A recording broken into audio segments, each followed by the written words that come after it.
For an establishment that prides itself on family fun and safety, Freddy Fazbear's Pizzeria sure doesn't seem to worry over much about their employees' well-being. From the tendency of the animatronics to bite off frontal lobes, to the willingness of the management to cover it up, Fazbear Entertainment is almost on the same level of aperture science when it comes to morally destitute business practices.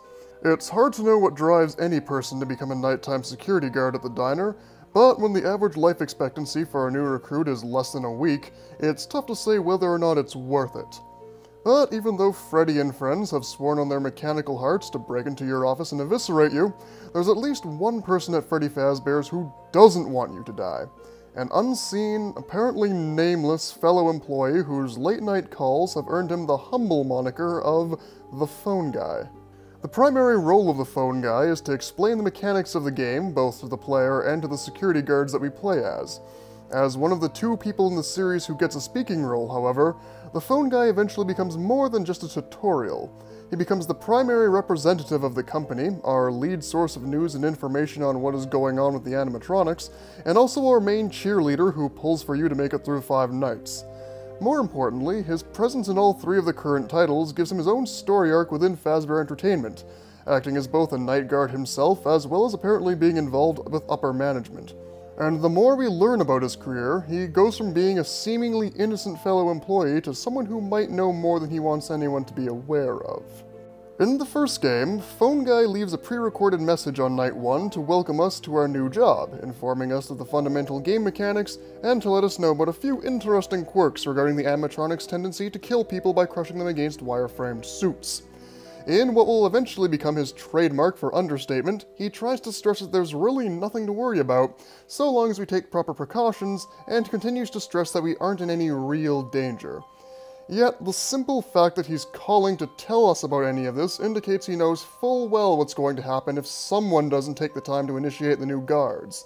He admits that no one really tells anyone about this when they sign up, and given that the legal disclaimer which the company issues openly states that they will wait at least 90 days before even considering reporting your death, it becomes clear that the only person who really wants to help us survive 5 Nights at Freddy's is the Phone Guy. But why is he going out of his way to teach us the ropes when he's only 1 week away from retiring himself and can leave without ever looking back? Well, it could honestly be as simple as not wanting you to die. If the Phone Guy was malicious in that sense, he wouldn't be going out of his way to lend a hand to the night guards, and his behavior and sense of humor, though a bit dark at times, indicates that he has good intentions. It's also worth noting that his messages are all pre-recorded, indicating he's never actually met you, but still feels that you're worth saving just on principle. Most telling of all, though, is his Night 4 message, in which you can hear the animatronics actively breaking into his office and presumably killing him in the end, making his last act alive to try and leave a message to boost your morale. Even when faced with his own imminent death, the Phone Guy is less concerned about his own well-being as he is the safety of a complete stranger, and it seems that all he really wanted to do was to protect someone. And as noble as that sounds, it also leads into part of the Phone Guy's character that might be somewhat questionable. Though he goes out of his way to warn the security guard as much as he can, he never really tells us everything. For a man who seems to be incredibly concerned with the safety of others, he never does the obvious thing and tells the guards just to run and find a new job. Whenever warning us about the animatronics and any traits they might exhibit, he usually adds a disclaimer that they probably won't attack.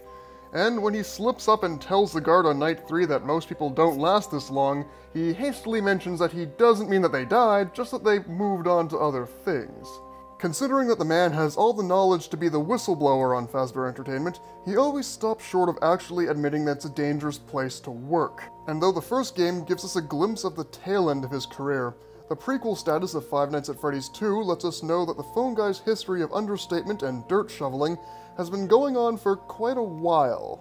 Both the second and third game indicate that the Phone Guy was, at one point, part of the management of Fazbear Entertainment. He refers to those who work at the locations as the employees, or our engineers.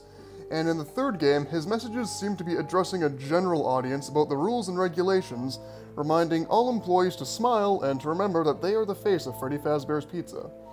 So given that he's in a position of importance, it's no surprise that the Phone Guy is concerned with the welfare of the company. which is unfortunate, as the pizzeria is frequented by a serial killer who likes to target its customers. It's known that there have been at least 5 murders to have taken place at Freddy Fazbear's, and one would think that anyone with a shred of decency would at least call the police. But if the company is animate in hushing up the deaths of its employees, it seems even more concerned about quelling any rumors regarding the disappearance and murder of children. And this vow of secrecy extends to the phone guy. As the week goes on, we keep getting hints that something is going on regarding the daytime guard and his activities, but the phone guy seems less concerned about filling us in, and more concerned with stressing that, once again, there's nothing to worry about. His previously humorous talent for understatement starts to take on a slightly more sinister edge, as he keeps trying to assure us that absolutely nothing is wrong. He dismisses any allegations against the company as rumor-mongering, and anyone who actually tries to harbor these rumors are just trying to make a buck. Even when the demand for investigations are almost certainly going to be answered by the authorities, he still tries to emphasize that Fazbear Entertainment denies any wrongdoings, and that the whole thing is just a precaution. The fact is that the phone guy must be aware of at least something shady going on, as he slips up by mentioning how the daytime guard position has just become available, and how former employees aren't supposed to be let into the building. But, just as he apparently can't bring himself to tell the guards the truth about the killer animatronics, he also seems either unwilling or unable to confess about their killer employees. Yet, it doesn't seem as though the phone guy is necessarily malicious in any sense, though his call on Night 6 still skirts around overtly stating that they've discovered more murders. He sounds genuinely upset and distraught about the whole situation, and actually appears concerned that you're still in the building. It's obvious that he's not a fan of people dying, and the insinuations that the daytime guard has been fired indicates that either he or someone else in the company might have even tried to stop any further trouble from occurring, but the refusal to contact the police and the fear of anyone finding out about what's been going on ultimately permits the murderer to continue his work.